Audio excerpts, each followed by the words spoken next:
محترم ناظرین، السلام علیکم۔ پیارے دوستو، آج کی ہماری اس ویڈیو میں ہم بات کریں گے رمضان کا مہینہ اور غریب پڑوسی۔ یہ کہانی عرفان اور شکیل بھائی کی ہے۔ رمضان کا مہینہ تھا۔ عرفان نے اپنی بیوی سے کہا، جلدی کرو، افطاری کا وقت ہونے والا ہے۔ عرفان گھڑی کو دیکھتے ہوئے بولا، کیا لسی اور شربت بنا لیا؟ تو ان کی بیوی نے جواب دیا، جی بنا لیا۔ عرفان نے کہا، ہاں دیکھو تو صحیح کس قدر گرمی ہے، لسی کے بغیر تو مزہ ہی نہیں آتا۔ اس کے بعد بیوی نے بچوں کے ساتھ مل کر ایک ایک چیزیں کو دسترخوان پر سجانا شروع کر دیا۔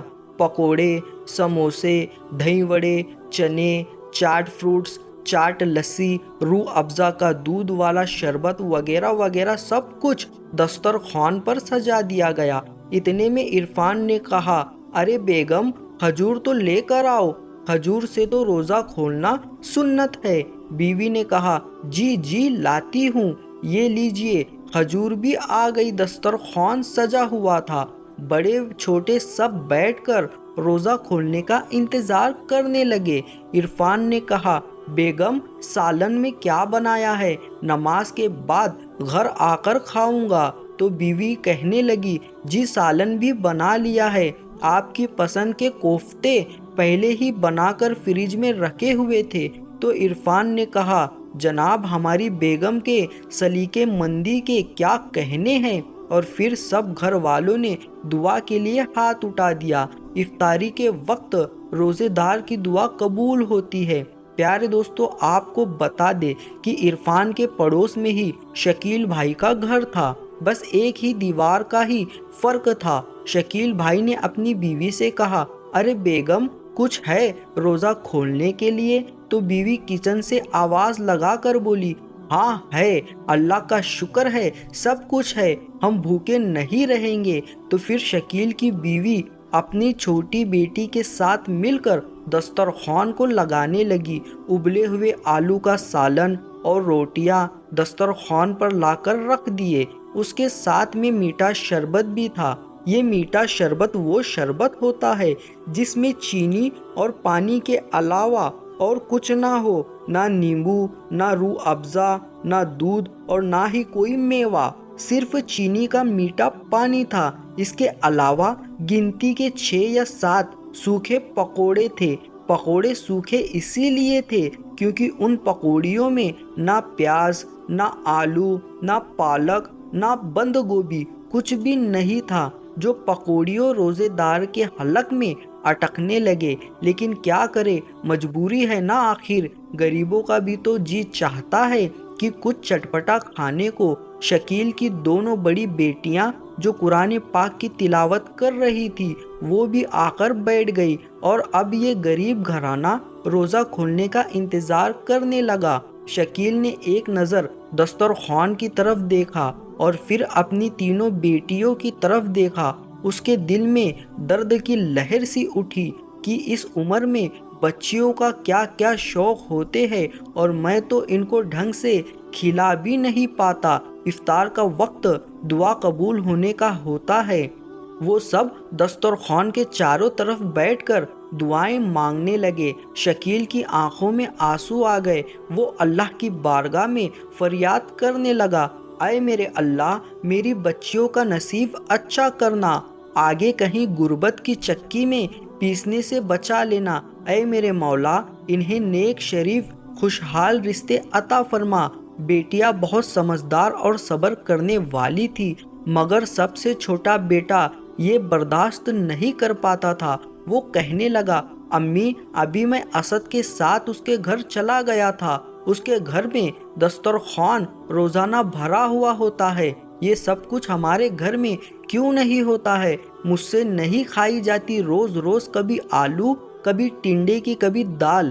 ماں نے بیٹے سے کہا، بیٹا صبر کرو، اللہ سب ٹھیک کر دے گا۔ بیٹا کہنے لگا، امی صبر تو کرتا ہوں، لیکن ہفتے میں ایک دفعہ تو اچھا کھانا کھلا دیا کرے، کبھی شربت میں روح افزا تو ڈال دیا کرے، کبھی تو گوشت یا مرغے کا سالن بنا لیا کرے۔ پیارے دوستو، بیٹا ابھی چھوٹا ہی تھا، اس کی عمر لگ بھگ 11 یا 12 سال کی تھی اور اس کا نام عمر تھا۔ ماں کا کلیجہ تڑپ اٹھا، اس نے بڑھ کر عمر کو سینے سے لگا لیا اور خود بھی سسک سسک کر رونے لگی اور کہنے لگی، صبر کر میرے لال، اللہ نے صبر کرنے والوں کے لیے جنت بنائی ہے، وہاں سب کچھ ملے گا، بیٹا صبر کرو۔ بیٹا بھی ماں کے سینے سے لگ کر گھٹ گھٹ کر ہچکیاں بھرنے لگا۔ اس کی عمر 11 یا 12 سال کی تھی، لیکن روزے سب پورے کر رہا تھا۔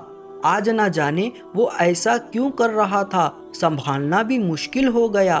بچیوں بھی اندر ہی اندر گھٹ رہی تھی، لیکن حالات کو سمجھتی تھی، اسی لیے وہ زیادہ کچھ نہیں کہتی تھی۔ لیکن ایک بیٹی نے اس میں سے کہا کہ امی جان، صرف افطاری کی کیا بات ہے، سحری میں بھی تو سوکھی روٹیاں نہیں کھائی جاتی، سحری میں 2 چمچے دہی ہمیں بھی مل جایا کرے تو کیا ہی بات ہو۔ پڑوسن بتا رہی تھی کہ سحری میں دہی کھانے سے پیاس نہیں لگتی۔ وہ اندر ہی اندر نہ جانے کیا کیا سوچ رہی تھی۔ چھوٹی بیٹی بھی آسمان کی طرف دیکھنے لگی اور دل ہی دل میں یہ سوچ رہی تھی، اسلام میں تو کہا گیا ہے کہ اللہ کی راہ میں خرچہ کرو۔ اے اللہ، کیا یہ لوگ قرآن پاک نہیں پڑھتے؟ کیا قرآن پاک ان کی سمجھ میں نہیں آتا؟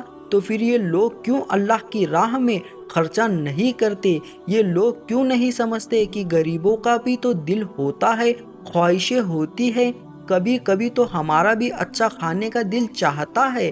اے میرے اللہ، میں تجھ سے گلہ نہیں کر رہی ہوں، تو ہمیں جس حال میں بھی رکھے ہم تجھ سے راضی ہے۔ میں تو بس اپنے دل کی باتیں تجھ سے کر رہی ہوں، امی سے کہوں گی تو وہ دکھی ہوگی، اسی لیے تجھ سے کہتی ہوں۔ اے اللہ، کچھ اچھا کھانے کو بہت دل چاہ رہا ہے، بہت پیاس لگی ہے، دودھ والا شربت پینے کو بہت جی چاہ رہا ہے۔ اے میرے اللہ، تو ہمیں اپنے فضل سے دنیا میں بھی کھلا اور آخرت میں بھی ہمیں نعمتوں بھری زندگی عطا فرما اور ہمیں اپنا فرما بردار بنا۔ اے اللہ، اپنے خزانوں میں سے ہمیں بہت سارا کھانے پینے کی اچھی اچھی چیزیں عطا فرما۔ چھوٹی بیٹی اپنے انداز میں اللہ تبارک و تعالیٰ سے بات کیے جا رہی تھی۔ اذان ہونے ہی والی تھی کہ اتنے میں کسی نے شکیل بھائی کے گھر کا دروازہ کھٹکھٹایا۔ شکیل بھائی نے دروازے پر جا کر دیکھا تو عرفان صاحب کھانے کی ایک بڑی سی پلیٹ لیے ہوئے کھڑے تھے، ساتھ میں ان کا بیٹا بھی شربت کا جگ لیے ہوئے کھڑا ہوا تھا۔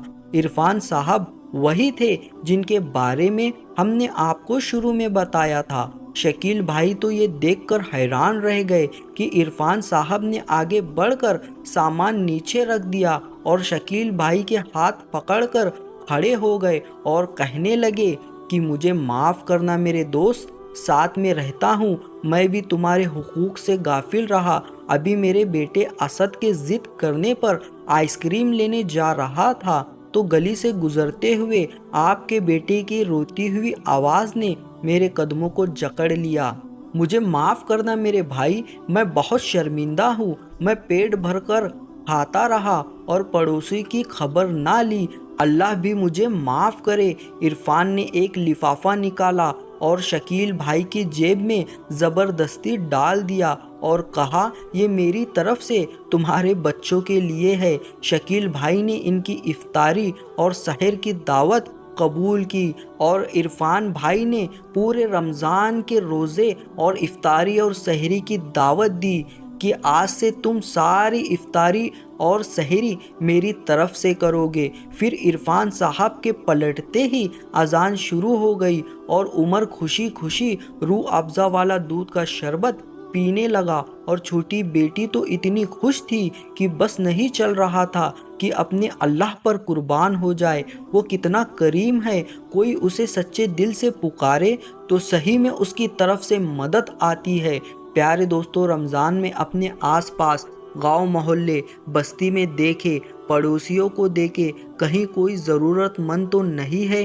بہت سے لوگ روکھی سوکھی کھا کر روزہ رکھتے ہیں اور افطاری میں بھی انہیں زیادہ کچھ نہیں مل پاتا، تو آپ بنا دکھاوا کیے لوگوں کی مدد کریں۔ اللہ پاک ہمیں کہنے سننے سے زیادہ عمل کرنے کی توفیق عطا فرمائے، اور ہمیں اور آپ کو امام الانبیاء جناب محمد مصطفیٰ صلی اللہ علیہ وسلم کے سنتوں پر چلنے کی توفیق عطا فرمائے۔ آمین یا رب العالمین۔ پیارے دوستو، کمنٹ باکس میں آمین ضرور لکھنا، کیا پتہ کس کا لکھا ہوا آمین کب قبول ہو جائے۔